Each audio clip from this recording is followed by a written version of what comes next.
Assalamualaikum warahmatullahi wabarakatuh. Halo sahabat sejuta kisah.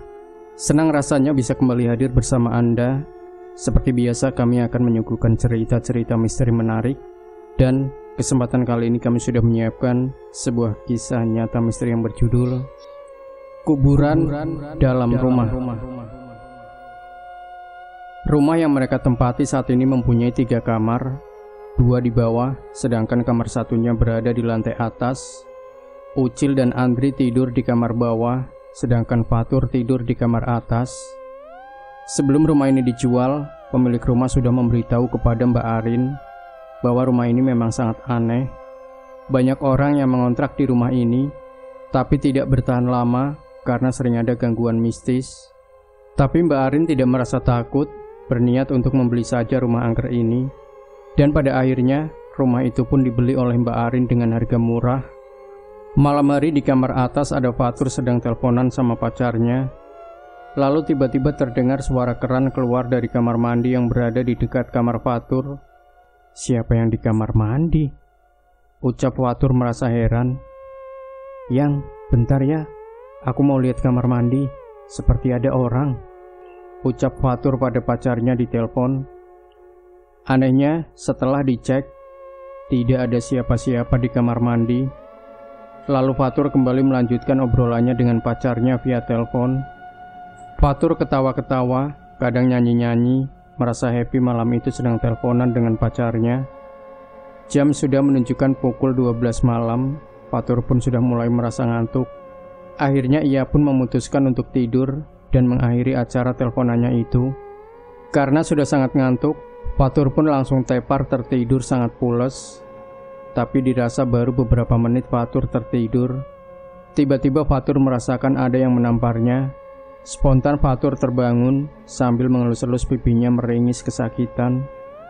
Sakit, sungguh sakit terasa dari tamparannya itu. Siapa yang menamparku? Aduh, siapa sih yang jahil? Ucap Fatur merasa kesal. Fatur mengira kejadian yang barusan ia alami adalah ulah dari kedua temannya, yaitu Ucil dan Andri. Lalu Fatur memilih untuk tidur kembali karena benar-benar sangat ngantuk. Saat Fatur sudah pulas kembali dalam tidurnya, hal itu terulang kembali. Prak! Suara tamparan. Asem. Kebangetan bener ya mereka jahilnya. Awas, aku turun nih. Fatur berlalu melangkah turun ke lantai bawah. Sesampainya di lantai bawah, lalu Fatur menuju kamar Andri. Dri, buka pintunya. Jangan pura-pura kamu. Jahil sih jahil, tapi jangan kebangetan gitu dong. Ucap Fatur yang sedang berdiri di depan pintu. Tidak terdengar sautan dari dalam kamar Andri. Lalu Fatur pun bergegas melangkah mendatangi kamar Ucil. Karena kebelet pipis, Fatur berlari kecil menuju kamar mandi yang berada di lantai bawah dekat dapur. Setelah Fatur sudah berada di depan pintu kamar mandi, ia seperti mendengar suara rintihan dari dalam kamar mandi. Anjir, kayak ada orang lagi wik-wik di dalam, gumam Fatur. Terdengar seperti ada suara, tapi kadang terdengar jelas, kadang putus-putus suaranya. Suara itu samar-samar seperti menangis, kadang cekikikan. Duk. Fatur menggedor-gedor pintu. Dri, kamu ya yang di dalam? Tanya Fatur sambil meringis karena sudah kebelet pipis. Beberapa detik sudah berlalu, tapi masih belum ada jawaban dari dalam kamar mandi. Dri, kamu yang di dalam bukan? Cepetan dong, aku udah gak tahan, kebelet kencing dari tadi. Kembali Fatur berucap. Merasa kesal dari tadi terus-terusan memanggil, tapi tidak ada jawaban.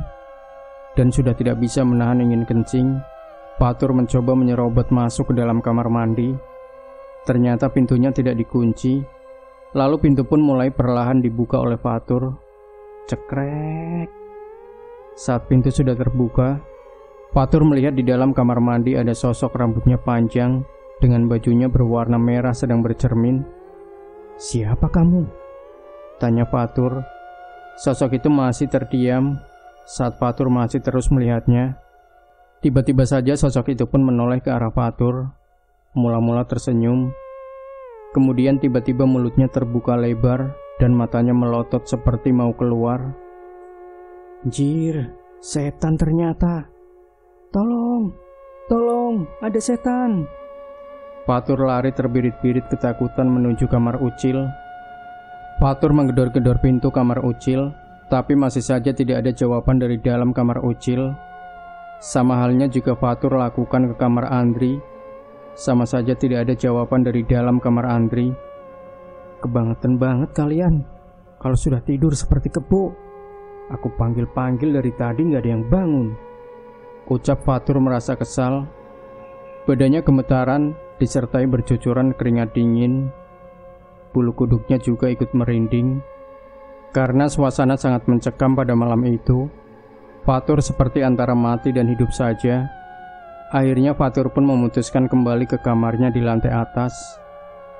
Allahumma barik lana bima rozaktana wa qina adzabannar. Ucap Fatur di sela-sela langkah kakinya saat menaiki anak tangga. Entah kenapa Fatur malah berdoa seperti itu. Apa dia cuma hafal doa semacam itu? Atau mungkin karena sedang lagi gugup saja? Bu, aku takut, Bu. Ucap Fatur merengek memanggil ibunya yang jauh di sana. Sesekali Fatur menoleh ke arah belakang, takut sosok yang tadi ia lihat di kamar mandi mengikutinya. Ketika menoleh ke arah belakang, yang ia lihat sesosok anak kecil seperti tuyul sedang menatapnya. Aduh, kenapa tiba-tiba jadi banyak penampakan hantu sih? Rengek Fatur. Lututnya terasa ngilu. Tak kuasa rasanya Fatur melangkahkan kakinya sampai air matanya berlinang membasahi pipi. Tak kuasa dengan perpisahan ini, ingin rasanya sampai di batas kota. Jir, malah nyanyi. Setelah satu langkah memasuki kamarnya, tiba-tiba Fatur dikejutkan kembali melihat sosok mengerikan sedang loncat-loncat di atas ranjangnya. Makhluk yang sekarang berada di kamarnya itu ternyata yang ia lihat di kamar mandi tadi. Fatur cuma terdiam. Ingin rasanya ia berlari, tapi badan terasa kaku, sulit untuk digerakkan. Seketika Fatur pun pingsan. Pagi harinya Ucil dan Andri sudah rapi mau siap-siap berangkat kerja. Fatur udah bangun belum, Dri? Tanya Ucil kepada Andri. Nggak tahu. Tadi aku chat belum ada balasan, sahut Andri. Aduh, paling dia masih tidur. Sudah pagi malah masih kerek, ucap Ucil. Akhirnya mereka pun naik ke atas berniat membangunkan Fatur.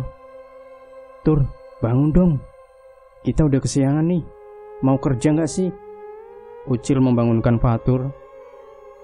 Susah amat nih anak dibanguninya, Andri berucap. Jangan bunuh aku.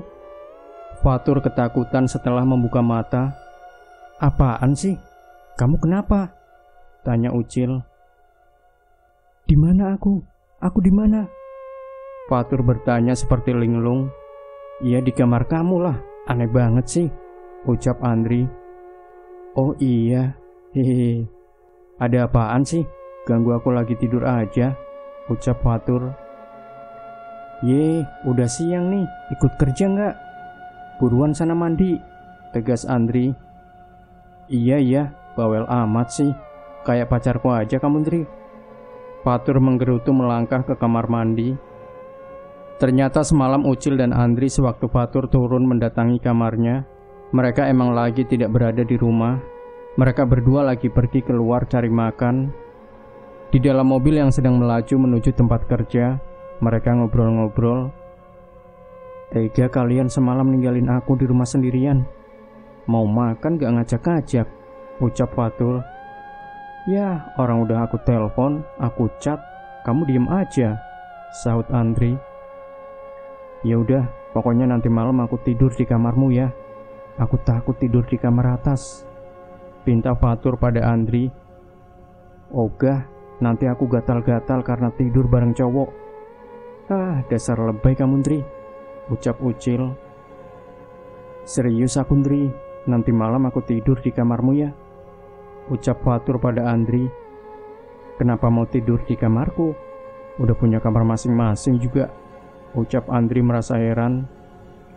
Please, Fatur memelas. Di apaan sih? Kayak cewek aja ngomongnya kamu, Tur. Emang ada apaan sih, Tur? Tanya Ucil kepada Fatur. Semalam aku melihat tuyul sama kuntilanak, serem banget. Kayaknya semalam aku sampai pingsan deh, jelas Fatur sambil terlihat ketakutan. Malam Andri memilih tukeran kamar sama Fatur daripada tidur bareng. Serius kamu, Andri? Mau tidur di atas sendirian? Nggak takut? Ada Mbak Kun-kun loh, ucap Fatur menakut-nakuti. Alah, aku nggak peduli sama yang kayak gituan. Kitalah yang sah menempati rumah ini, bukan para hantu, jelas Andri. Lalu Andri pun berlalu melangkah ke kamar atas. Saat memasuki kamar atas, tiba-tiba Andri merasa kurang nyaman, merasakan energi berhawa mistis. Sebelum beranjak ke atas tempat tidur, Andri melihat sebuah sisir di meja dekat tempat tidurnya. Bagus juga nih sisir. Apa punya si Fatur ya? Gumam Andri. Saat sudah mau memejamkan mata, dengan mata setengah mengantuk, Andri melihat seorang wanita yang sedang menyisir rambut. Sesaat Andri mengira itu adalah Fatur. Namun saat sosok yang ia lihat menoleh ke arahnya, lalu melayang-layang di atas sekitar kamar, Andri cuma bengong. Terlihat oleh Andri sosok itu melayang tidak terlihat kakinya, hanya terlihat kepala berjubah berwarna merah. Sosok itu tertawa cekikikan, matanya menatap bukan dengan tatapan PHP, tapi dengan tatapan ganas mengerikan. Kemudian sosok itu mendekat ke arahnya. Andri kaku tak bisa bergerak, tak bisa berteriak. Andri pun pingsan. Di lantai bawah Fatur dan Ucil belum pada tidur. Wih, lagi makan apa nih? Tanya Fatur kepada Ucil yang sedang asik duduk di ruang tengah. Ini, aku lagi makan capcay. Kamu mau? Ucap Ucil sambil kepedesan. Bentar, aku OTW kamar mandi dulu, pengen kencing, ucap Fatur. Lalu Fatur pun bergegas menuju kamar mandi, tapi merasa ragu saat sudah dirinya berada di depan pintu. Waduh, makhluk yang semalam aku lihat nongol lagi nggak ya di dalam? Gumam Fatur merasa ngeri, karena sudah tidak tahan lagi dengan sesuatu yang sudah meronta-ronta di balik celananya. Akhirnya Fatur pun masuk ke dalam kamar mandi. Di lantai atas Andri teriak-teriak, terdengar seperti sedang dicekik.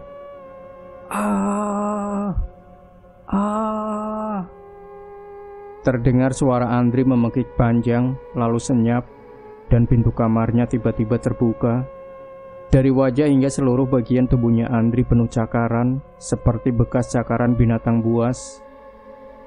Di atas kasur dengan kondisi bersimbah darah, sontak Andri pun sadar, lalu terbangun. Ternyata ia hanya bermimpi saat tadi pingsan. Andri menghela napas panjang sambil melihat-lihat sekitaran kamarnya. Karena merasa takut sosok yang berbaju merah muncul kembali, ia pun segera bergegas turun ke bawah. Ketika hendak melangkah keluar kamarnya, Andri mendengar ada teriakan, namun ia tidak melihat wujud dari suara itu. Tidak mau berlama-lama lagi berada di dalam kamar, Andri segera berlari menuju lantai bawah. Di sela-sela langkahnya suara itu masih terdengar olehnya, tapi Andri tidak menggubrisnya. Segera saja mempercepat langkah kakinya untuk turun. Cil, tolong Cil. Andri lari ketakutan. Sebelum tiba di ruang tengah, Andri menabrak Fatur yang kebetulan lewat saat dari kamar mandi. Lepasin aku, jangan, tolong jangan sentuh aku, ucap Andri ketakutan. Sadar Andri, ini aku Fatur. Kamu Tur, kirain dedemit.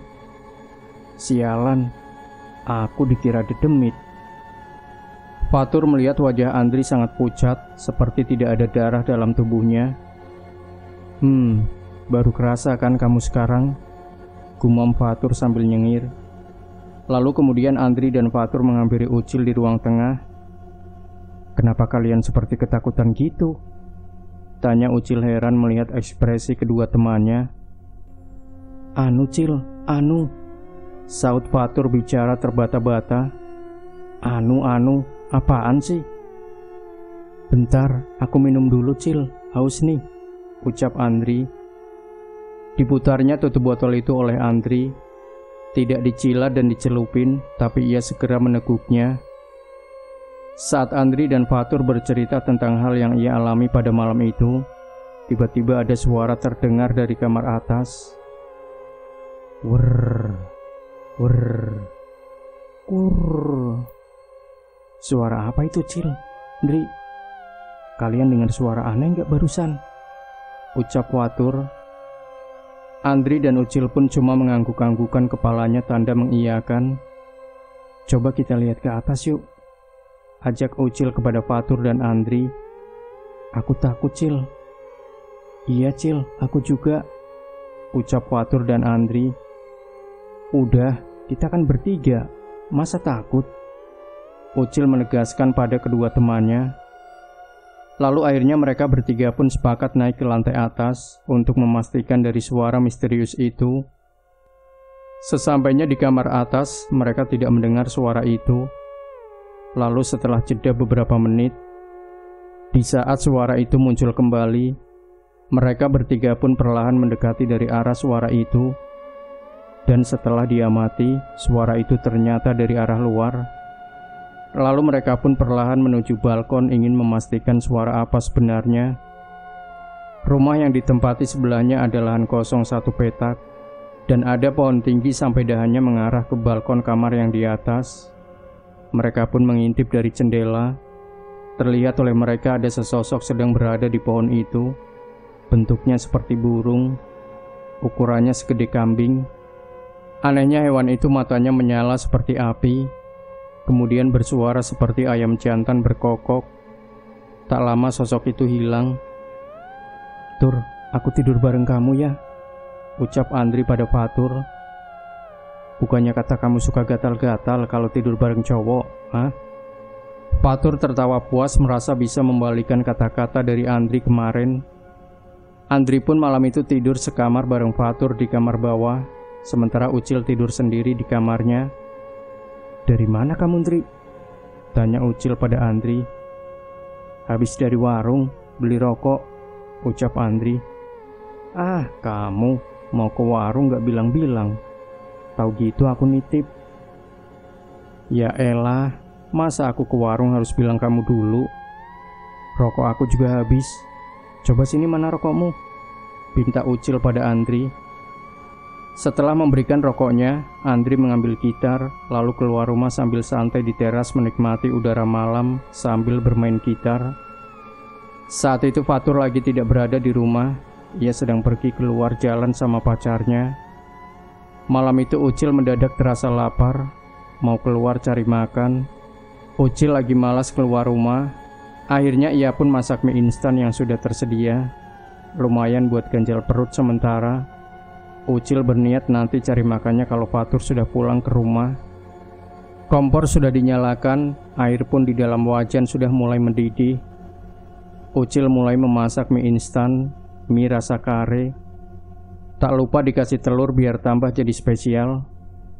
Setelah mie sudah matang, lalu Ucil segera menikmatinya sambil nonton TV. Jir, film apaan sih? Paling si Fatur nih yang suka nonton film kayak gini, ucap Ucil sambil mencari remote. Ucil pun mencari-cari remote sambil menahan pedas karena mie yang dia masak tadi diberi sambal sangat banyak. Di mana sih ini remote? Aduh, siapa sih yang ngumpetin? Setelah beberapa menit berlalu, tetap saja remote itu tidak Ucil temukan. Lalu Ucil bergegas menghampiri Andri yang sedang asik gitaran di luar rumah. Andri, remote TV di mana sih? Aku cari-cari dari tadi kok nggak ada. Ya nggak tahu. Dari tadi aku nggak nonton TV. Coba tanya Fatur, ucap Andri. Lalu Ucil pun kembali ke dalam rumah. Tapi setelah tiba di ruang TV, mangkok yang berisi mie instannya tidak ada di situ.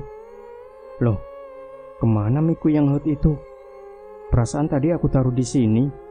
Gumam Ucil merasa heran. Kemudian Ucil mencari-cari mie-nya di sekitaran dekat ruangan TV. Setelah mencari tidak ketemu, Ucil melangkah ke arah dapur. Siapa tahu ia lupa menaruh mie-nya di dapur. Benar saja, setelah Ucil mencari di dapur, mangkok yang berisi mie-nya itu berada di dapur di atas kulkas. Perasaan tadi aku naruh mie-nya di ruang TV deh. Kenapa sekarang ada di atas kulkas? Mungkin aku yang lupa naruh di sini, gumam Ucil. Ucil pun kembali ke ruangan TV. Tapi karena remote tetap tidak ditemukan, akhirnya Ucil menghubungi Fatur melalui pesan WA. "Tur, kamu tahu remote TV nggak?" Ucap Ucil pada Fatur via WA. 5 menit sudah berlalu, ada balasan pesan dari Fatur. "Om, telolet om." Terdengar ada pesan WA ke handphonenya Ucil. Lalu Ucil pun segera membuka pesan WA-nya dan ternyata chat dari Fatur. "Remote-nya aku taruh di dalam laci, dekat TV, Cil," ucap Fatur membalas. Ucil pun segera mencari remote itu sesuai petunjuk dari Fatur. Akhirnya remote itu ditemukan, lalu Ucil melanjutkan makan mie spesialnya itu. Tak lupa TV di setel olehnya. Set, Ucil langsung beralih ke channel lain. Setelah beralih channel, terlihat oleh Ucil acara itu seperti sedang penelusuran rumah sewa yang angker. Ucil pun semakin bersemangat melihat acara horor yang sedang ditayangkan di TV dan semakin menghayati saja karena ia juga saat ini sedang berada di rumah yang sangat angker. Baru beberapa detik ditonton malah iklan. Ucap Ucil merasa kesal. Lalu Ucil beranjak dari ruangan TV, melangkah ke dapur untuk mencuci mangkok bekas makan mie-nya itu.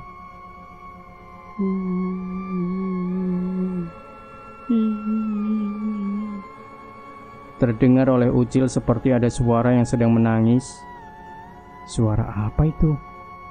Seperti suara orang lagi nangis, ucap Ucil keheranan. Apa suara yang di TV tadi ya yang nyanyi? Ku menangis, ku menangis. Nggak mungkin kalau suara itu, gumam Ucil. Setelah mangkok itu dicuci, Ucil pun melangkah mendekati tangga. Dari bawah tangga pandangan Ucil tertuju ke lantai atas.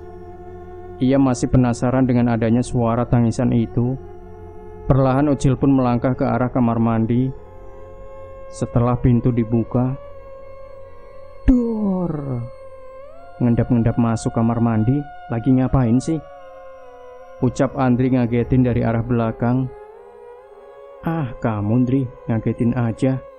Orang lagi melakukan penelusuran juga, ucap Ucil pada Andri. Penelusuran apaan sih? Aku tadi dengar seperti ada orang lagi nangis. Tok tok tok. Terdengar ada yang mengetuk pintu. Cil, buka pintunya dong. Hello, apa ada orang di dalam? Lalu Ucil pun melangkah ke arah pintu depan, kemudian memutar kunci. Lama amat Cil, buka pintunya. Sampai kedinginan tahu aku di luar, ucap Fatur setelah pintu dibuka. Buset, kamu dari mana aja? Jam segini baru pulang. Ayo, habis kikuk-kikuk ya, ucap Ucil. Apaan sih? Enggak lah, aku tadi habis ke pertigaan, ucap Fatur. Bukannya tadi kamu pergi cari makan sama pacarmu? Emang iya, tadi aku jalan sama pacarku. Pas lagi makan, ketemu teman sekolahku di tempat makan, jelas Fatur. Serius nggak kikuk-kikuk sama cewek pemandu karaoke yang bahenol itu? Hehehe. Tidak Romli, haram, ucap Fatur yang terlihat sudah ngantuk.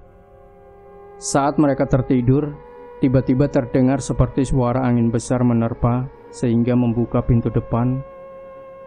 Buar. Bunyi pintu seperti ada yang mendorong. Ucil dengan beberapa temannya yaitu Fatur dan Andri sama kagetnya mendengar hal itu. Lalu mereka pun keluar dari kamar.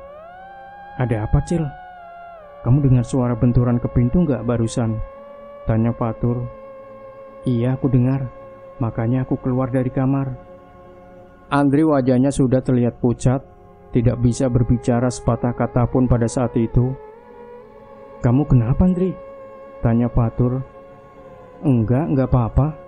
Udah cepet tutup pintunya. Pinta Andri meminta agar pintu untuk segera ditutup.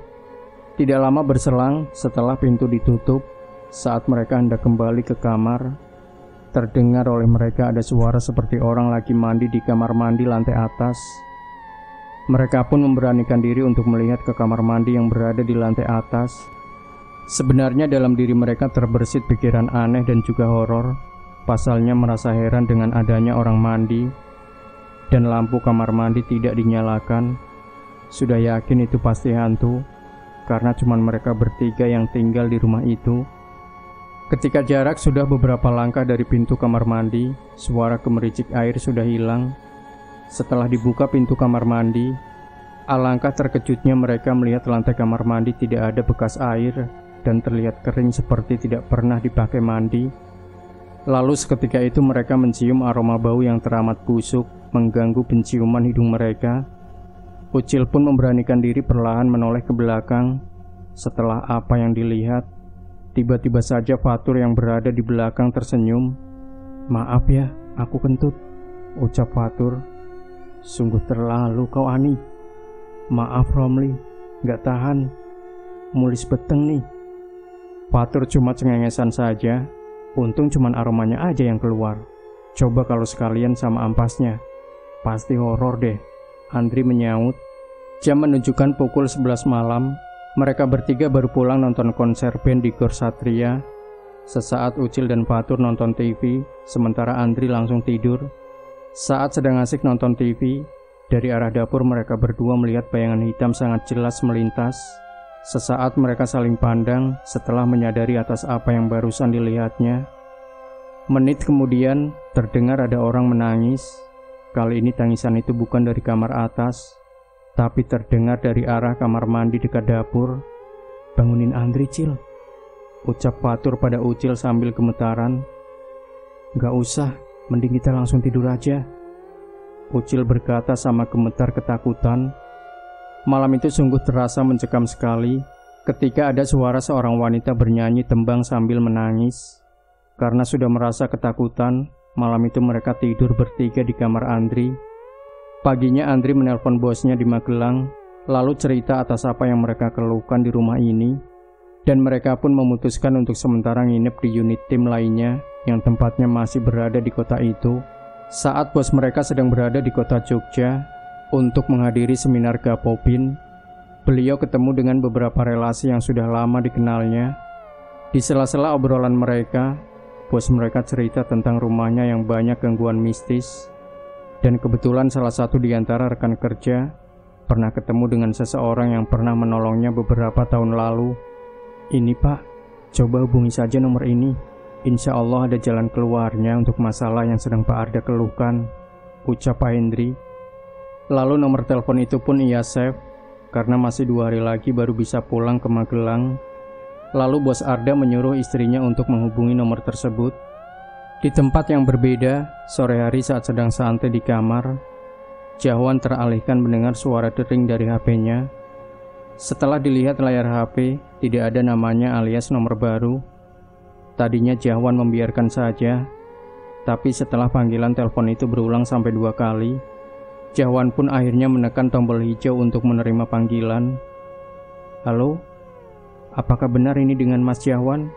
Terdengar dari nada suaranya yang menelpon Jahwan adalah seorang wanita. "Iya benar, saya Jahwan." "Alhamdulillah kalau benar ini Mas Jahwan. Nama saya Arin dari daerah Jateng. Maaf sebelumnya kalau saya sudah mengganggu." Jahwan masih heran dari mana wanita itu bisa tahu nomor teleponnya.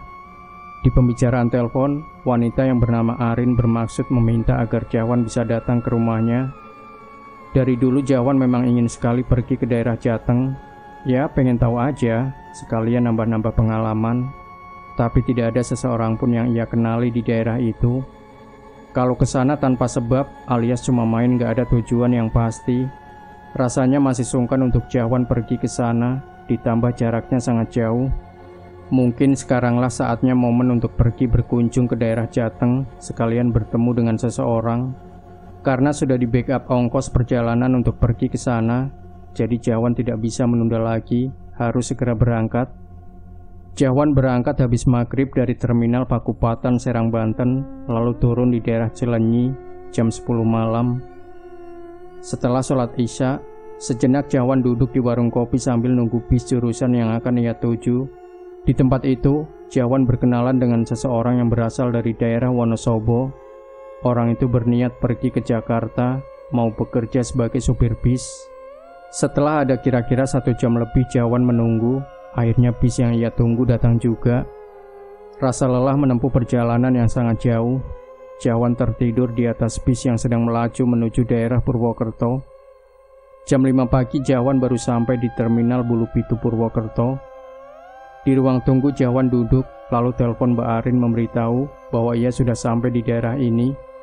Sebenarnya Mbak Arin tinggal dengan suaminya di daerah Magelang, tapi karena rumah yang satunya yang ada gangguan hal mistis bertempat di Purwokerto, jadi Jawan ketemu langsung di kota itu.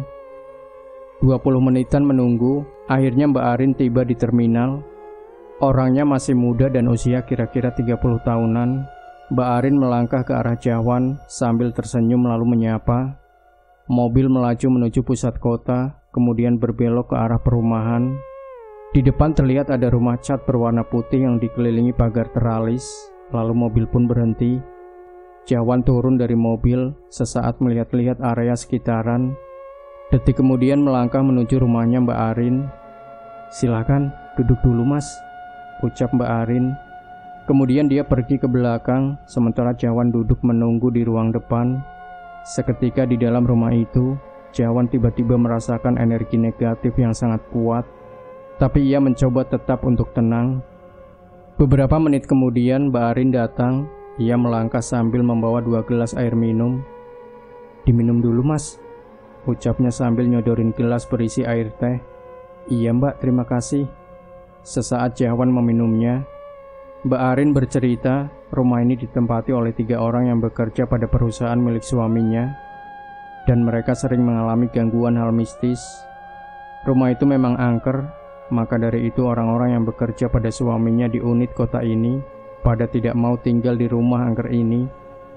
Setelah menjelaskan dari semua permasalahan tentang rumahnya, lalu Mbak Arin menelpon orang yang kerja padanya agar segera datang ke sini. Jeda setengah jaman, orang itu datang dan ikut duduk bersama, namanya Andri. Setelah Mbak Arin pulang kembali ke Magelang, Jawan pun istirahat di kamar Andri. Sorenya datang 2 lelaki ke rumah ini. Jawan berkenalan dengan keduanya, namanya Ucil dan Fatur. "Panggil saja Jawan, biar kita tambah akrab.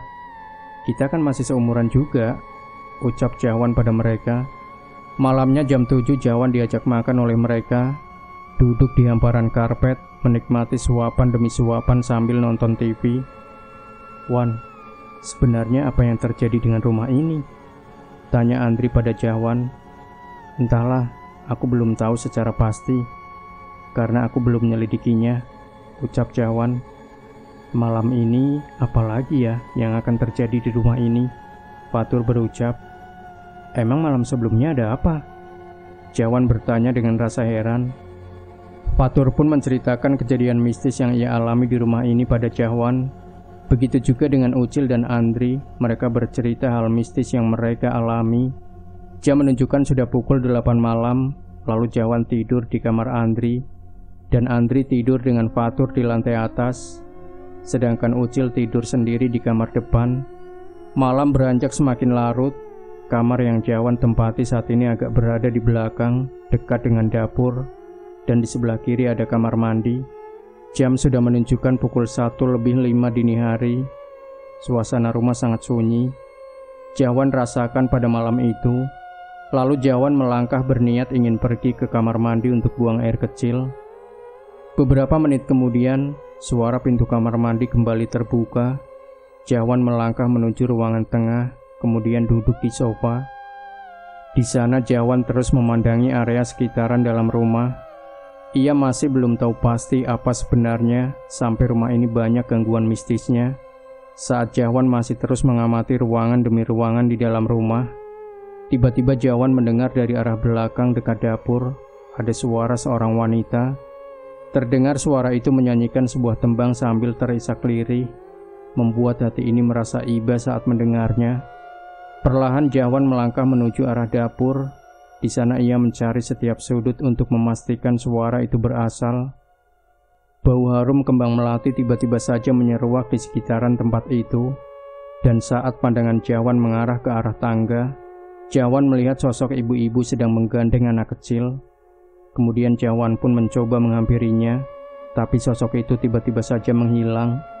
Lalu Jawan mencoba naik ke lantai atas menuju kamar yang ditempati oleh Fatur dan Andri. Tapi sesampainya di sana, Jawan tidak mendapati sesuatu hal yang aneh. Kembali Jawan melangkah turun, satu demi satu anak tangga ia lalui. Bau wangi bunga melati sudah tidak ada lagi saat itu. Di depan pintu, langkah Jawan terhenti karena mendengar kembali suara wanita bernyanyi tembang. Sesaat Jawan cuma terdiam berdiri mematung di depan pintu kamar. Setelah itu Jawan memutuskan untuk kembali masuk ke dalam kamar. Tapi baru di 2 langkah, suara tangisan kembali terdengar. Jawan melangkah mendekat ke arah sumber suara. Terdengar dari arah dapur, persis bersumber dari lorong di antara dapur dan kamar mandi. Saat lampu yang berada di dapur dinyalakan, Jawan melihat sosok sedang berdiri membelakanginya. Sosok itu memakai pakaian sinden dengan rambut disanggul. Tampilannya seperti khas wanita zaman dulu. Sesaat Jawan menghela nafas, kemudian mengembuskannya agar rasa degup jantung kembali normal. "Apakah sampean yang suka ganggu orang-orang di sini?" Jawan mencoba bertanya. Sosok itu hanya terdiam tidak menjawab, tapi masih terus bernyanyi tembang. Sedetik 2 detik sampai ke menit, Jawan putuskan untuk kembali masuk ke dalam kamar. Tapi di 2 langkahnya terhenti ketika tiba-tiba mendengar sosok itu berbicara. Paginya, Jawan menyuruh Andri untuk menghubungi bosnya agar bisa datang ke rumah yang ada di Purwokerto. Dan 1 hari kemudian, pemilik rumah yang bernama Pak Arda datang dengan istrinya, yaitu yang bernama Mbak Arin. Jawan pun menceritakan perihal kejadian waktu malam kemarin pada pemilik rumah. Awalnya mereka ragu, tapi kembali Jawan meyakinkan padanya. Dalam hati Jawan sebenarnya terasa was-was juga. Takut aja yang diomongin oleh sosok itu tidak benar. Tapi apa salahnya dibuktikan. Sorenya datang 2 orang laki-laki sudah tua, usia kira-kira 50 tahunan. Mereka disuruh untuk menggali tempat yang sudah Jawan tunjukkan. Kedua orang itu awalnya merasa heran, mau buat apa tempat ini digali, sudah rapi begini. Tapi karena disuruh dan dibayar, lalu mereka tanpa pikir panjang lagi mulai menggali. Lantai keramik yang berada di sudut dekat dapur mulai digali oleh mereka berdua. Dan tak lama kemudian datang seorang polisi yang sengaja dipanggil oleh Pak Arda untuk jadi saksi jika nanti ada hal-hal yang tidak diinginkan. 1 jam lebih sudah berlalu ketika Jawan dan pemilik rumah beserta polisi yang sedang ngobrol di ruangan tamu tiba-tiba dikagetkan oleh teriakan orang yang sedang menggali. Lalu mereka pun segera bergegas untuk menghampiri ke arah dapur. Sesampainya di lokasi, terlihat salah satu dari mereka seperti ketakutan. Entah apa yang terjadi padanya.